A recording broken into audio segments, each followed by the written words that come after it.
Con la firma di questa mattina nel Palazzo della Regione a Trieste, Europeada 2028 muove i primi passi concreti verso un appuntamento che porterà il Friuli Venezia Giulia al centro dell'Europa. Stamattina è nato ufficialmente il soggetto che guiderà l'organizzazione del campionato europeo di calcio delle minoranze linguistiche in programma dal 25 giugno al 2 luglio del 2028. Attorno allo stesso tavolo si sono ritrovate le principali istituzioni rappresentative della comunità friulana e slovena, che con la sottoscrizione dello statuto hanno dato il via a un percorso comune. La Confederazione Organizzazioni Slovene, l'Unione Culturale Economica Slovena e l'Unione Associazioni Sportive Slovene in Italia da una parte, la Società Filologica Friulana e l'Associazione Sportive Furlane dall'altra, un fronte unito che sancisce l'importanza di un evento capace di unire sport, cultura e identità. È sicuramente un grosso impegno per noi cercare anche di presentarci al meglio, insomma, anche come sistema regione, quindi naturalmente si tratta di un'attività sportiva, ma è anche, come dire, il richiamo culturale verso quelli che sono i valori che appunto riguardano l'identità e la cultura del nostro territorio. Promossa dal FUEN, Unione Federale delle Minoranze Europee,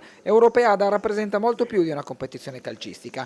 Con squadre maschili e femminili provenienti da tutto il continente, la manifestazione porterà in regione migliaia di persone e offrirà un palcoscenico internazionale alla valorizzazione delle lingue e delle tradizioni minoritarie. Essere regione organizzatrice è importante perché? Semplicemente perché questa è una regione speciale da tutti i punti di vista, una regione in cui si parlano ufficialmente 4 lingue, oltre l'italiano ovviamente il tedesco, il friulano e lo sloveno, e dare lustro a questa nostra peculiarità, questa nostra specificità organizzando un torneo di carattere europeo con tutte le minoranze linguistiche europee è sicuramente un vanto per noi. E, oltre che questo ovviamente c'è anche il tema di carattere turistico attrattivo perché faremo conoscere ancora di più la nostra regione in giro per l'Europa.